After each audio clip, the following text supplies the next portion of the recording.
Hello friends, welcome back to my YouTube channel sociology world and myself Amrendra Mishra. आज का हमारा lecture का topic है डायलेक्टिकल मटेरियलिज्म यानी द्वंद्वात्मक भौतिकवाद। कार्ल मार्क्स का यह मानना था कि जो सोसाइटी में चेंजेस होते हैं वो एक पैटर्न को फॉलो करके होता है, एक ऑर्डर को फॉलो करके होता है और सभी के सभी बदलाव डायलेक्टिकल मेथड के थ्रू होते हैं। कार्ल मार्क्स ने डायलेक्टिकल मेथड को बोरो किया था GWF हीगल से। Hegel was a German philosopher and an important figure of German idealism. Hegel का यह कहना था कि सबसे पहले विचार आता है, यानी विचार सर्वोपरि होता है और इसी से पूरे ब्रह्मांड की रचना हुई है, यानी आइडियाज़ सबसे पहले आता है। और आइडियाज़ में कोई भी चेंजेस होगा, यानी विचारों में अगर कोई परिवर्तन आएगा तो इससे सोसाइटी भी पूरी बदल जाएगी। और जो सोसाइटी में ये चेंजेस होगा ये एक ऑर्डर को फॉलो करके होगा, एक पैटर्न को फॉलो करके होगा, जिसे हम बोलेंगे डायलेक्टिकल मेथड।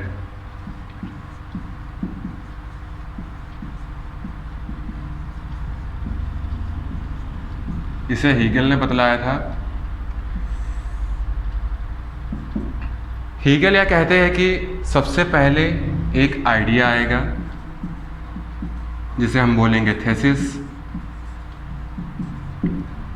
अब कोई भी आइडिया अपने आप में कंप्लीट नहीं होता है पूरी तरह से, हर आइडिया में कुछ ना कुछ कमी जरूर होती है। तो इस थेसिस के अगेंस्ट में जो आइडिया आएगा उसे हम कहेंगे एंटीथेसिस।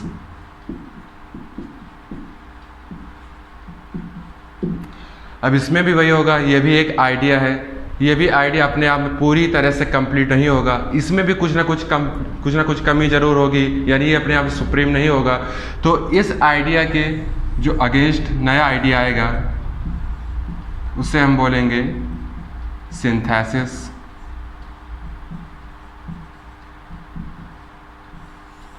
और सेम यहाँ भी यही होगा, ये आइडिया भी अपने आप में पूरी तरह से कंप्लीट नहीं होगा, इसमें भी कुछ ना कुछ कमी होगी।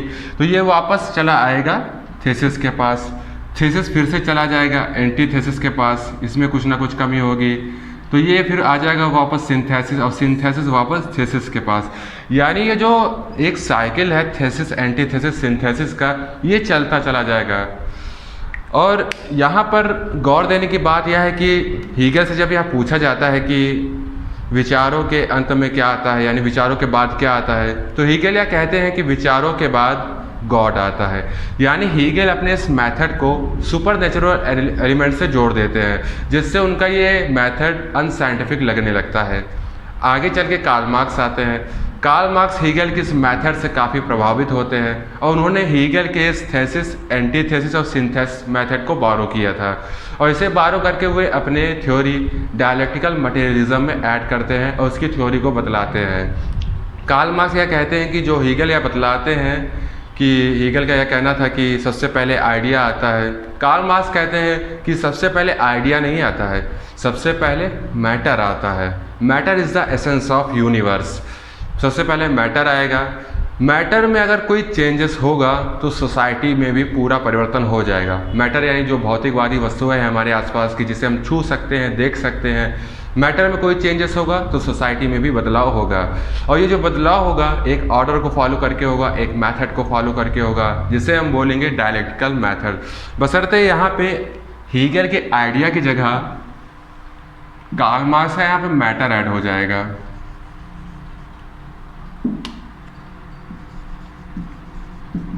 मैटर ए, मैटर बी, मैटर सी। और इस मैटर में कोई चेंजेस होगा तो सोसाइटी में भी परिवर्तन होगा। यहाँ भी सेम वही चीज़ चलेगी, एक मैटर आएगा थेसिस, और ये मैटर अपने आप में पूरी तरह से कंप्लीट नहीं होगा, इसमें कुछ ना कुछ कमी जरूर होगी। इसके अगेंस्ट जो नया मैटर आएगा उसे हम बोलेंगे एंटीथेसिस। अब इसके अगेंस्ट जो नया मैटर आएगा उसे हम बोलेंगे सिंथेसिस। ये वापस चला आएगा थेसिस के पास। यानी यहाँ पे भी जो साइकिल है डायलेक्टिकल मेथड का, ये चलता चला जाएगा और मैटर में कोई चेंजेस होगा तो सोसाइटी में भी चेंजेस होंगे। अब यहाँ पे हम हीगल के और कार्ल मार्क्स के थ्योरी को थोड़ा शॉर्ट में कर देते हैं।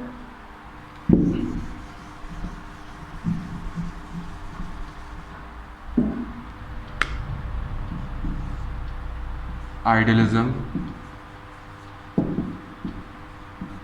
जिसके प्रणेता है हीगल, जिसे हीगल ने बतलाया था। हीगल यह कहते हैं कि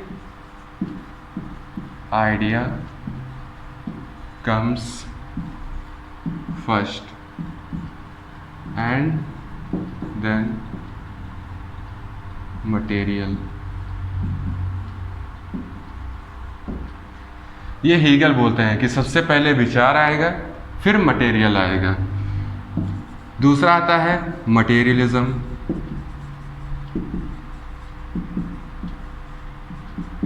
इसे मार्क्स बतलाते हैं।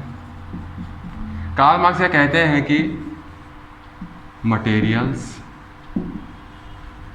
कम्स फर्स्ट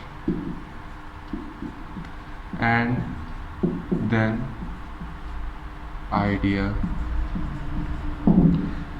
हीगल कहते हैं कि सबसे पहले विचार आएगा फिर आएगा मटेरियल। कार्ल मार्क्स कहते हैं कि सबसे पहले मटेरियल आएगा फिर आएगा आइडिया। फॉर एग्जाम्पल, हमारा दिमाग एक मैटर है और हम इसमें आइडियाज़ जनरेट करते हैं। यहाँ पर ये बात साफ हो जाती है, कुछ केमिकल प्रोसेस होगा, कुछ इलेक्ट्रिकल प्रोसेस होगा जिससे कि आइडियाज़ जनरेट होता है। अब हीगल के इस आइडियलिज्म को और कार्ल मार्क्स के इस मटेरियलिज्म को हम एक और कॉन्सेप्ट द्वारा समझ सकते हैं और वो कॉन्सेप्ट है कॉलरिज के द्वारा दिया गया। कॉलरिज का पूरा नाम था सैमुअल टायलर कॉलरिज। कॉलरिज ने जो कॉन्सेप्ट दिया था वो था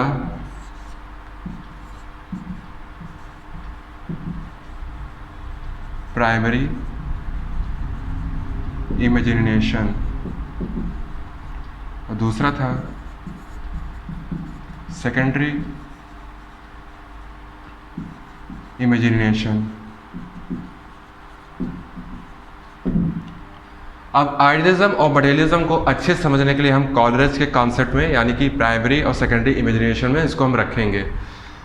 प्राइमरी इमेजिनेशन मतलब कि जो चीज़ हमने देखी होती है उसका इमेज बनाना हमारे दिमाग के लिए काफ़ी आसान हो जाता है। जैसे मैं अभी बोलता हूँ बुक्स, तो आपका दिमाग तुरंत एक बुक को इमेजिन कर ले जाएगा। मैं बोलता हूँ ट्री, तो आपका दिमाग तुरंत एक पेड़ को इमेजिन कर ले जाएगा, क्योंकि इसमें जो भी चीज़ें हमने देखी होती है उसका इमेज बनाना हमारे दिमाग के लिए काफ़ी आसान हो जाता है। सेकेंडरी इमेजिनेशन में क्या होता है कि मान लो आपने एक उड़ती हुई चीज़ देखी है और आपने इंसान भी देखा है। अब मैं आपसे यह बोलता हूँ कि आप उड़ता हुआ इंसान इमेजिन करो, तो आप कर ले जाओगे, क्योंकि आपने उड़ता हुआ चीज़ भी देखा है और इंसान भी देखा है। आपने इन दोनों को कंबाइन करके फ्लाइंग को इमेजिन कर लिया। इससे यह पता चलता है कि जो चीज़ हमने देखी ही नहीं है उसको इमेजिन कर पाना हमारे दिमाग के लिए काफ़ी मुश्किल हो जाता है। ये पॉसिबल ही नहीं है जो चीज़ हमने नहीं देखी होती है। मान लो अगर किसी ने उड़ती हुई चीज़ नहीं देखी है तो वो उड़ता हुआ इंसान प्रतीत ही नहीं कर सकता, ये पॉसिबल ही नहीं है। कहने का मतलब ये है कि जब तक हम मटेरियल को देखेंगे ही नहीं, उसका ऑब्जर्वेशन ही नहीं कर सकेंगे, तब तक हम आइडियाज़ अपने दिमाग में जनरेट ही नहीं कर सकेंगे।